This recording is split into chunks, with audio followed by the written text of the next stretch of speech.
Hi, good afternoon. Burgundy from Burgundy's Unstoppable Journey here. I am back with Violet. We left off yesterday afternoon, and I'm just taking back over from where we left off. Violet, would you like to take over from here? Yes, thank you for having me here again. Today we're going to talk about what multiple sclerosis is and how it affects the body. So give us a brief overview. What is multiple sclerosis? So multiple sclerosis is an autoimmune disease. Basically, the body is, they don't know why, but the body attacks itself. And so it's called an autoimmune disease. And that's what MS is. But basically, the idea is that what happens is, for some unknown reason, the body is attacking itself and it's actually damaging the myelin sheath, the fatty coating around each of the Nerve fibers. Nerve fibers, thank you, that are trying to send messages, basically trying to send it, like, for instance, trying to send messages to back and forth to your feet, for instance. That message at first it gets convoluted and it just doesn't, you start having funny symptoms like maybe tingling in your feet, if we're going to go with that part of the body, the feet, and just weird things happening. But they'll, depending on what type of MS you have, not that there's really types, but different stages of MS basically, will determine what kind of signs and symptoms you might end up seeing. And so, like I was mentioning the other day, is that message in an electrical cord or a telephone wire is always kind of how I envision it, is a telephone wire is getting frayed and the messages still get through, but not clearly. So over time, those messages not get through will end up building up a scar tissue. Hence the word sclerosis. That's what sclerosis means in medical Latin terms, is scar tissue. So basically, it's just explaining that the message just don't get through, and eventually, unfortunately, in some cases, they stop altogether. Now, you mentioned the different stages of MS. I know that you have many years of experience with one in particular. Tell me about that stage and how it changes over time. So usually, for most people, I think it's 90% of people with multiple sclerosis in Canada anyway, they start out with relapsing remitting MS, which means that the MS symptoms come and go. So they'll come, usually last for up to a month, but typically 2 weeks, and then they'll go away completely, and it's like the person never had MS. But they're always, in my case anyway, and from what I understand of other patients, is they're always left with some sort of scar tissue. Like, I've lost my vision 4 or 5 times now. And every time my eyes have gotten a little bit worse. Like, I only started wearing glasses and contacts this year, but up until then I was able to get my vision back. And how they do that is usually with a really strong dose of corticosteroids, typically by IV for about a week straight. Kind of sucks, but kind of nice because you get your vision back. Now, do some people stay in the relapsing remitting stage for their whole lives, or does it always progress to the next stage? Every single person, that's the frustrating thing about MS, is every single person has different symptoms and experiences them differently and experiences different amounts of time. So yeah, and there's no story. Basically, they say you have MS, and sucks for you because we have no idea how it's going to progress. Good luck. Now, over the years, you've had various kinds of treatment, various medications. Tell me about, tell me about what you get treatment for specific symptoms of the disease. They have a lot of, I have a whole pill pack full of pills that I take every day, and it's to manage the different symptoms. So whether it's vision, whether it's bladder, I take different medications. And fatigue, I actually take a medication that's meant for narcolepsy, which is like a game changer. It brought back, like, gave me back my life. I was given that one as soon as I was diagnosed, which changed my life. All of a sudden, I could stay awake for a whole day. Wow. And yeah, the medications, there's different ways that they're given, and there's different ways that they're finding new ways of giving them, and there's new medications being introduced all the time. So it sounds like they're making progress, but you never know. Good. We had some technical difficulties here. We lost a brief segment where I asked Burgundy what kind of treatment she receives for her incontinence, and she replied, Botox injected into my bladder every 6 weeks, which means that I actually get control of my own bladder, and it's not going off all the time, like 500 times a day. So I'm not needing to wear diapers and stuff, which unfortunately I've had to do, which is kind of embarrassing, but eventually I'm going to convince them to, or I'm going to meet with somebody to convince some good looking underwear, incontinence underwear. They're starting to get there, but not quite yet. Yeah, that's something that is a very good plan, because everybody is going to end up in that stage at some point or another in their lives. Yeah. In addition to those treatments, what else do you do to keep your energy up?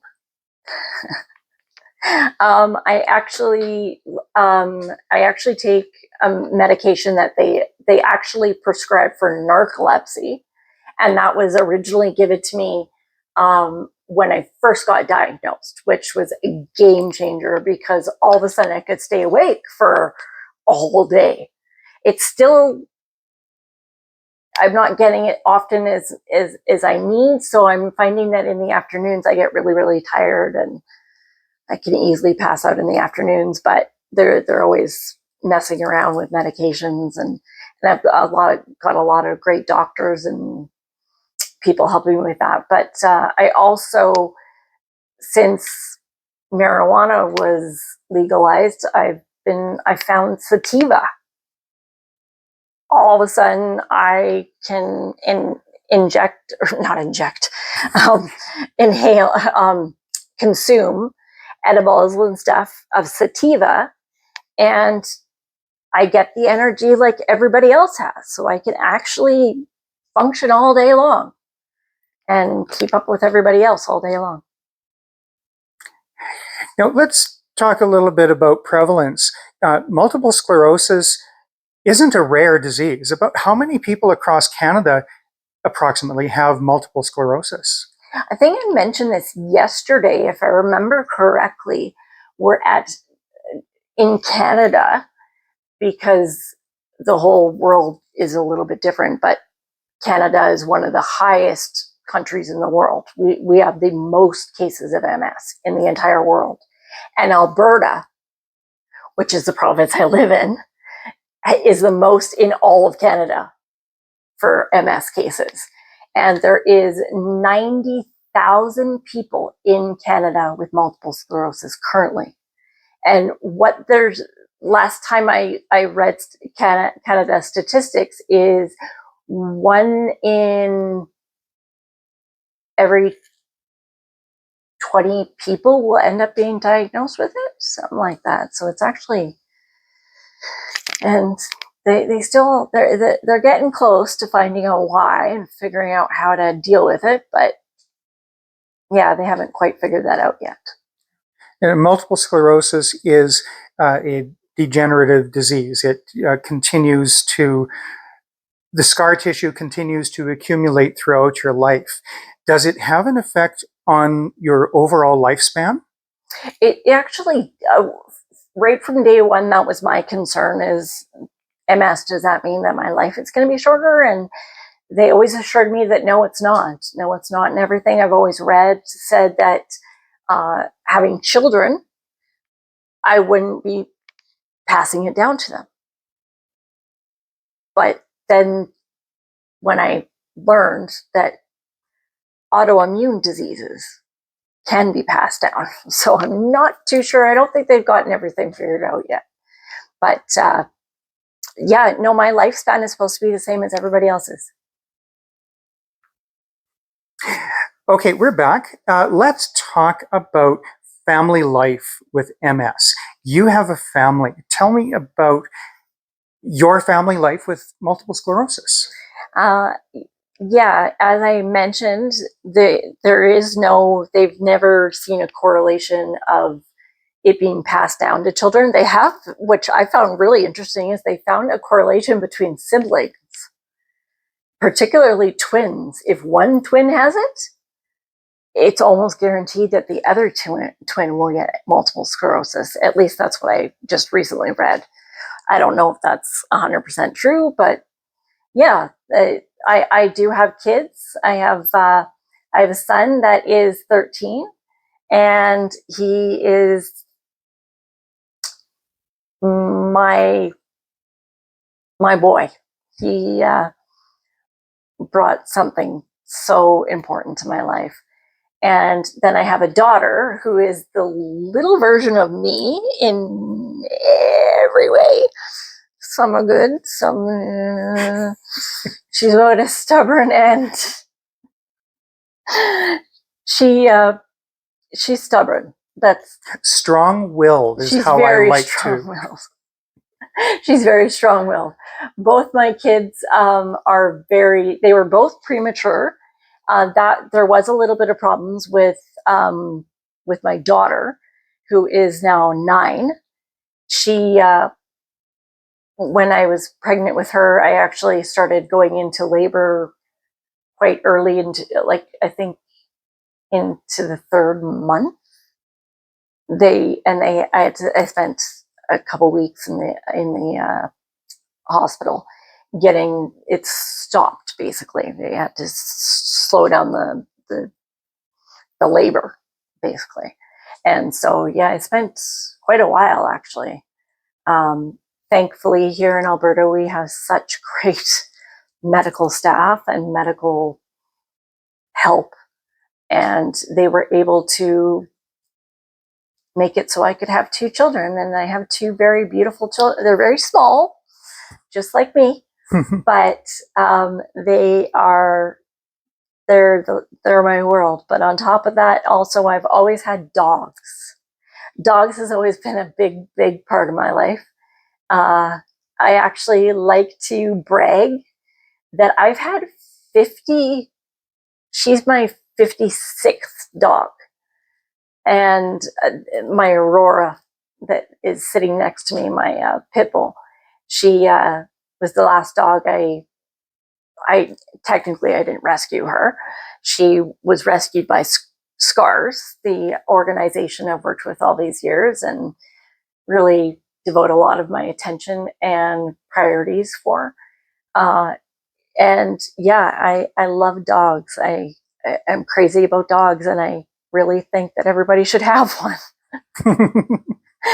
Now, with 55 dogs, you didn't keep them, every one of them, as pets for like a long time, obviously, because you're not 300 years old.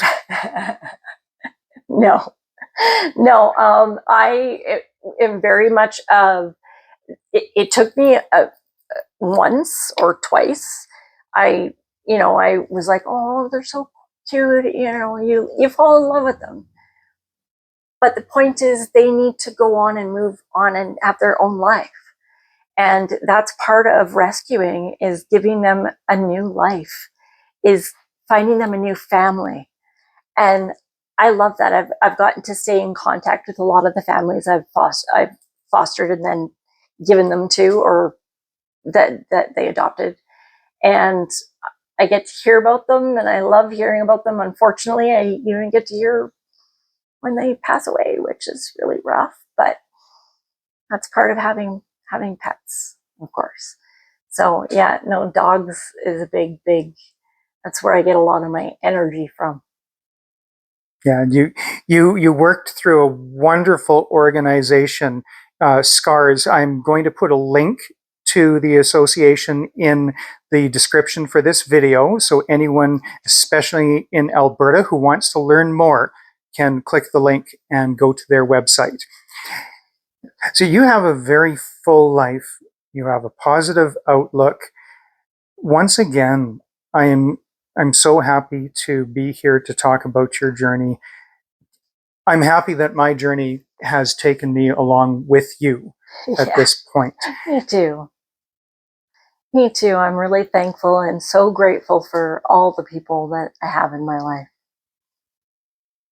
Yes, well, thank you so much for allowing me to help you tell your story. Thank you. Thank And you.